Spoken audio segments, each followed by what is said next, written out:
दोस्तों, दिन के 11 बजे का टाइम था। एक बहुत बड़े बैंक में एक बुजुर्ग व्यक्ति, जिन्होंने साधारण से कपड़े पहन रखे थे और उनके हाथ में एक पुराना सा लिफाफा था, उसे लेकर वह बैंक के अंदर घुस जाते हैं। लेकिन जैसे ही वह बुजुर्ग व्यक्ति बैंक के अंदर घुसे, वहां पर जितने भी कस्टमर थे और जितने भी बैंक के कर्मचारी थे, वे अजीब निगाहों से उस बुजुर्ग व्यक्ति की तरफ देखने लगते हैं। उन बुजुर्ग व्यक्ति का नाम था हरपाल सिंह। हरपाल सिंह जी, जिनके एक हाथ में छड़ी थी और एक हाथ में उन्होंने पुराना सा लिफाफा पकड़ रखा था, धीरे धीरे काउंटर की तरफ बढ़ने लगते हैं। जो काउंटर ग्राहकों के लिए था और जहां ग्राहकों की मदद करने के लिए एक महिला बैठी हुई थी, उस महिला का नाम था संगीता। अब वह धीरे धीरे संगीता की तरफ पहुंच गए थे। लेकिन बैंक के अंदर जितने भी लोग थे और जितने भी बैंक के कर्मचारी थे, सभी की निगाहें हरपाल सिंह जी पर टिकी हुई थीं। इसके बाद वह संगीता के पास जाते हैं और जाने के बाद बड़ी ही विनम्रता से कहते हैं, देखिए मैडम, मेरे अकाउंट में क्या हो गया है? यह अच्छी तरह से चल नहीं रहा है। ऐसा कहकर हरपाल सिंह जी उस लिफाफे को संगीता की तरफ बढ़ाते हैं। लेकिन संगीता हरपाल सिंह जी के कपड़ों को देखकर उन्हें जज करती है और कहती है, बाबा, क्या आप गलत बैंक में तो नहीं आ गए? मुझे लगता है कि आपका खाता इस बैंक में नहीं होगा। लेकिन तभी हरपाल सिंह जी बड़े ही सहजता से कह देते हैं, बेटी, एक बार तुम देख तो लो, शायद हो सकता है मेरा खाता इसी बैंक में हो। उसके बाद संगीता लिफाफा रखते हुए उनसे कहती है, बाबा, इसमें थोड़ा सा टाइम लगेगा और आपको थोड़ी देर तक वेट करना होगा। ऐसा कहकर संगीता और बैंक में मौजूद अन्य लोग अपना काम करने लगते हैं और हरपाल सिंह जी वहीं पर खड़े होकर वेट करने लगते हैं। थोड़ी देर तक वह वेट करते हैं और वेट करने के बाद दोबारा से कहने लगते हैं, बेटी, अगर तुम थोड़ा बिजी हो तो तुम मैनेजर को फोन कर दो। दरअसल मुझे उनसे भी कुछ काम है, तो मैं उनसे कुछ बात कर लेता हूं। इसके बाद संगीता न चाहते हुए भी अपना फोन उठाती है और फोन उठाकर मैनेजर के केबिन का नंबर डायल कर देती है। उसने फोन किया और फोन करने के बाद मैनेजर को बता दिया कि एक बुजुर्ग व्यक्ति आपसे मिलना चाहते हैं। आप कहो तो मैं उनको वहां पर भेज देती हूं। इसके बाद जो मैनेजर होता है, वहीं से हरपाल सिंह जी को देखने लगता है। हरपाल सिंह जी बड़े ही साधारण दिखाई दे रहे थे, तो तभी मैनेजर फोन पर संगीता से पूछने लगता है, क्या यह हमारे बैंक का कस्टमर है या फिर ऐसे ही मुंह उठाकर चला आया है? तो वह कहती है, सर, यह बात तो मुझे नहीं पता है, लेकिन यह आपसे मिलने की बात कर रहे हैं। उसके बाद मैनेजर कह देता है, ऐसे लोगों के लिए मेरे पास टाइम नहीं है। तुम ऐसा करो, इन्हें बिठा दो, थोड़ी देर बैठकर यहां से चले जाएंगे। ऐसा कहकर संगीता को आदेश मिल गया था बैंक मैनेजर की तरफ से और संगीता हरपाल सिंह जी को वहां पर वेटिंग एरिया में बैठा देती है। वह कहती है, बाबा, आप वहां पर बैठ जाओ, थोड़ी देर में मैनेजर साहब फ्री हो जाएंगे और उसके बाद आपसे मिल लेंगे। इसके बाद हरपाल सिंह जी वहां से टहलते हुए वेटिंग एरिया की तरफ चले जाते हैं और वहां पर कोने में रखी हुई एक चेयर पर जाकर बैठ जाते हैं। सभी लोग अभी भी हरपाल सिंह जी की तरफ देख रहे थे, क्योंकि वहां पर जितने भी कस्टमर आया करते थे, वे अच्छे खासे सूट बूट में आया करते थे। लेकिन हरपाल सिंह जी ने साधारण से कपड़े पहन रखे थे और देखने से लग भी नहीं रहा था कि इनका अकाउंट इस बैंक में होगा, क्योंकि उस बैंक के अंदर काफी अमीर लोगों के अकाउंट हुआ करते थे और यहां पर हरपाल सिंह जी का अकाउंट होने का कोई सवाल ही पैदा नहीं हो रहा था। इसी वजह से हरपाल सिंह जी आकर्षण का केंद्र बन गए थे और सभी लोग उनकी तरफ घूर घूर कर देख रहे थे और तरह तरह की बातें उनके बारे में बना रहे थे। यह बातें हरपाल सिंह जी को भी सुनाई देती है, लेकिन वह इन सभी चीजों को इग्नोर करते हैं और अपना नंबर आने का वेट करते रहते हैं। वह सोचते हैं कि थोड़ी देर में मैनेजर आएगा और उससे मैं बात कर लूंगा। इस बैंक के अंदर एक और व्यक्ति छोटी पोस्ट पर काम करता था, जिसका नाम था पवन। पवन अभी बाहर गया हुआ था और जैसे ही वह बैंक के अंदर आता है, तो देखता है कि एक बुजुर्ग व्यक्ति जो वेटिंग एरिया में बैठा हुआ है, उसकी तरफ सभी लोग देख रहे हैं और उसके बारे में तरह तरह की बातें कर रहे हैं। कोई उसे भिखारी कह रहा है और कोई कह रहा है कि इस बैंक में इसका अकाउंट हो ही नहीं सकता। लोग कह रहे थे, यह यहां पर कैसे आ गया? ऐसे लोगों को क्यों बैठा रखा है? यह सभी बातें पवन भी सुन लेता है। इसके बाद वह सीधा हरपाल सिंह जी के पास जाता है और बड़े आदर भाव से पूछता है, बाबा, आप यहां क्यों आए हैं? आपको क्या काम है? पवन को यह सब कुछ बड़ा बुरा लगता है। वह बुजुर्ग व्यक्ति की हालत देखकर थोड़ा परेशान हो जाता है और इसी वजह से उनसे पूछने के लिए गया था। हरपाल सिंह जी पवन को बताते हैं, मुझे मैनेजर से मिलना है, मुझे उससे कुछ काम है। यह सुनकर पवन कहता है, ठीक है बाबा, आप थोड़ी देर यहाँ वेट करो, मैं अभी मैनेजर से बात करके आता हूँ। इसके बाद पवन मैनेजर के केबिन में जाता है और उसे बुजुर्ग व्यक्ति के बारे में बता देता है। लेकिन मैनेजर पहले से ही उस बुजुर्ग व्यक्ति के बारे में जानता था और कहता है, पता है मुझे, मैंने ही उसे वहां बिठा रखा है। थोड़ी देर वहां बैठेगा और फिर चला जाएगा। इसके बाद मैनेजर पवन को दूसरा काम सौंप देता है और कहता है, तुम अपने काम पर ध्यान दो, तुम्हें इससे कोई मतलब नहीं होना चाहिए। अब पवन अपने काम में लग जाता है। धीरे धीरे उस बुजुर्ग व्यक्ति को वहां बैठे हुए लगभग 1 घंटा हो जाता है। वह धैर्य रखता है, लेकिन उसके बाद उसे यह सहन नहीं होता। वह खड़ा होता है और मैनेजर के केबिन की तरफ बढ़ने लगता है। जैसे ही वह मैनेजर के पास पहुंचता है, मैनेजर देखता है कि वह बुजुर्ग व्यक्ति उसकी ओर आ रहा है। मैनेजर फौरन अपने केबिन से बाहर निकलता है और बुजुर्ग व्यक्ति के सामने खड़ा होकर थिरकते हुए पूछता है, हाँ बाबा, बताइए, आपको क्या काम है? हरपाल सिंह जी अपना लिफाफा आगे बढ़ाते हुए कहते हैं, बेटा, यह देखो, इसमें मेरे बैंक अकाउंट की डिटेल है। मेरे अकाउंट से कोई भी लेन देन नहीं हो पा रहा है। कृपया देखिए कि इसमें क्या दिक्कत है। यह सुनकर मैनेजर थोड़ी देर सोचता है और फिर कहता है, बाबा, जब किसी बैंक अकाउंट में पैसे नहीं होते तो ऐसा ही होता है। मुझे लगता है कि आपने भी अपने अकाउंट में पैसे जमा नहीं करवाए होंगे, इसलिए आपके अकाउंट की लेनदेन रोक दी गई है। बुजुर्ग व्यक्ति विनम्रता से कहते हैं, बेटा, पहले तुम एक बार अकाउंट चेक तो कर लो, फिर बताओ। इस तरह कैसे कह सकते हो? मैनेजर हंसते हुए कहता है, बाबा, यह सालों का एक्सपीरियंस है। मैं आप जैसे लोगों की शक्ल देखकर बता सकता हूं कि उनके अकाउंट में कितना पैसा होगा। आपके अकाउंट में तो मुझे कुछ भी नहीं लग रहा। मैं चाहता हूं कि आप यहां से चले जाएं। सभी कस्टमर आपकी तरफ देख रहे हैं। बैंक में अलग माहौल बन रहा है। इसके बाद हरपाल सिंह जी लिफाफा उसकी टेबल पर रखते हैं और कहते हैं, ठीक है बेटा, मैं चला जाऊंगा, लेकिन लिफाफे में जो डिटेल है उसे एक बार जरूर देख लेना।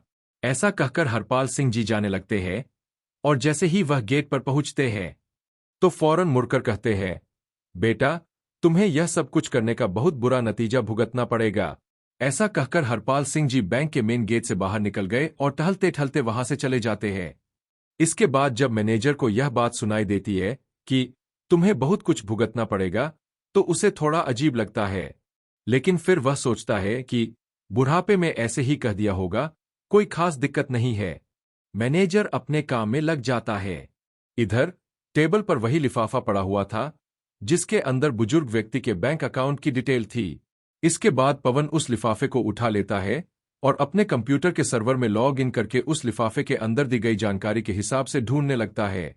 जब वह पुराना रिकॉर्ड खंगालता है तो उसे पता चलता है कि यह व्यक्ति इस बैंक का एक तरह से मालिक ही है, क्योंकि इस बैंक के 60% शेयर उसी के पास है।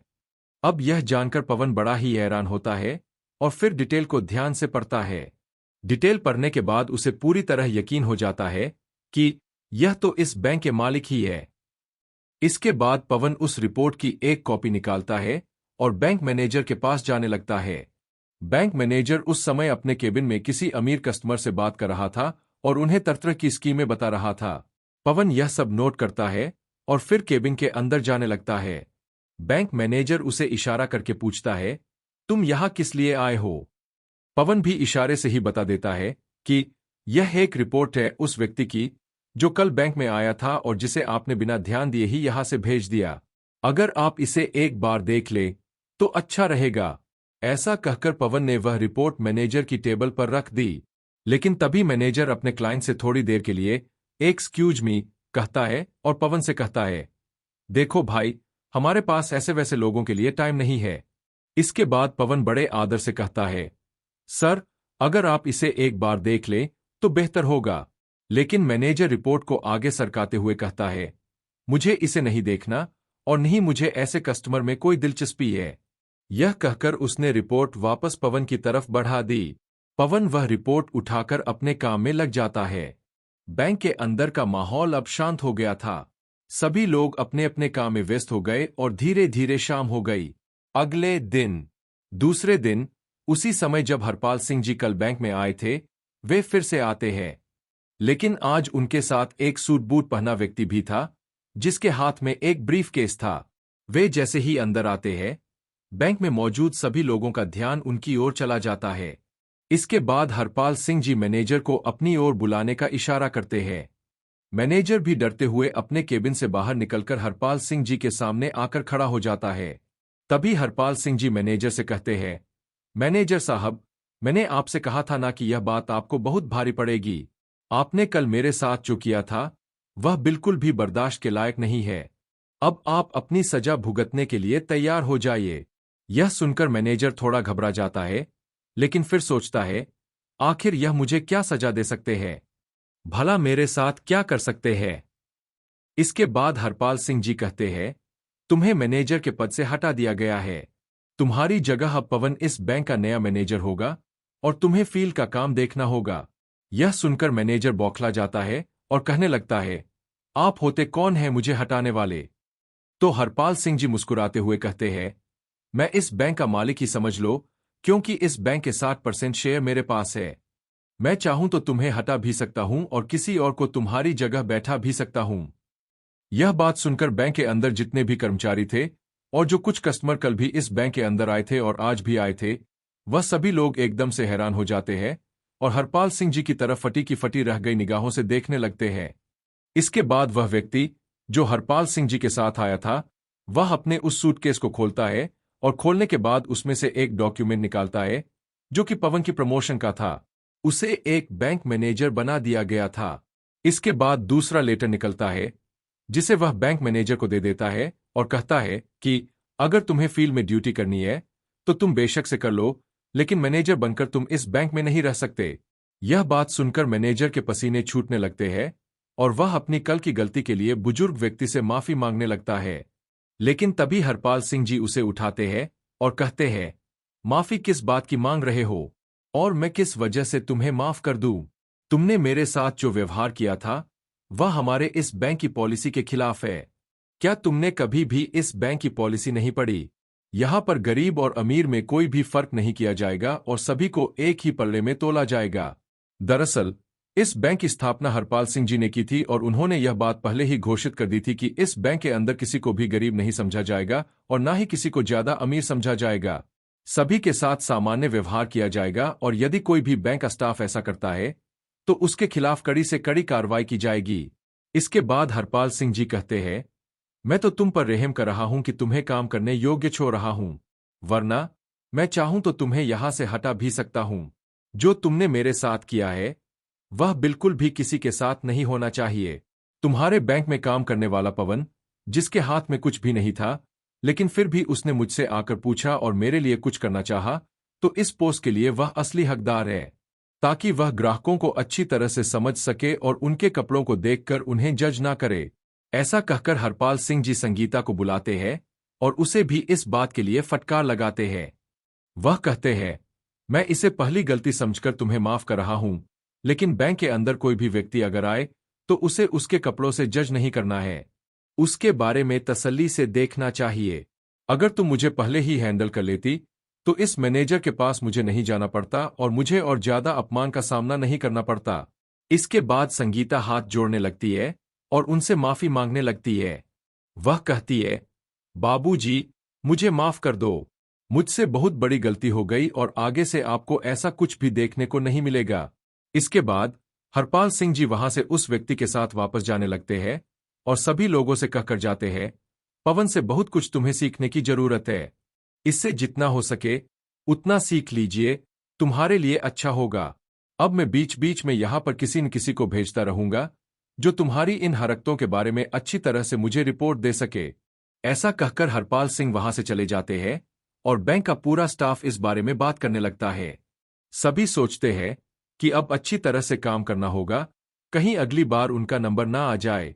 इस बात को सोचकर पूरा बैंक सुधर जाता है और सभी लोग अच्छी तरह से बैंक के अंदर काम करने लगते हैं। हरपाल सिंह जी का यह कारनामा चारों तरफ फैल जाता है और सभी लोग उस बैंक की बड़ाई करने लगते हैं। वे कहते हैं, मालिक हो तो ऐसा हो, वरना बेशक से ना हो, क्योंकि ज्यादातर मालिक अपने बैंक को खोलकर चले जाते हैं। फिर चाहे पीछे से मैनेजर किस तरह का काम करे या कोई भी कर्मचारी कैसा भी काम करे, उन्हें इस चीज से कोई भी मतलब नहीं होता। लेकिन हरपाल सिंह जी ने अपने ऑनर होने का पूरा कर्तव्य निभाया और उस बैंक के कर्मचारियों को अच्छा सबक सिखाया। आप इस बारे में क्या कहना चाहते हैं?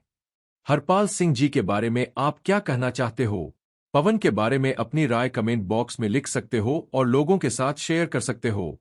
वीडियो अगर अच्छी लगी तो वीडियो को लाइक करें और चैनल को सब्सक्राइब जरूर करें, ताकि हमें थोड़ा सा हौसला मिले और हम आप लोगों के लिए ऐसे ही अच्छे अच्छे वीडियो बना सकें। इन कहानियों को सुनाने का उद्देश्य किसी को परेशान करना बिल्कुल भी नहीं है। यह कहानियां आपको इसलिए सुनाई जाती है ताकि आप इनमें से कुछ न कुछ सीख सके और अपने जीवन में उस चीज को अपना सकें। मिलते हैं किसी अगली वीडियो में नए टॉपिक के साथ। तब तक के लिए जय हिंद, जय भारत। आप सभी का बहुत बहुत धन्यवाद।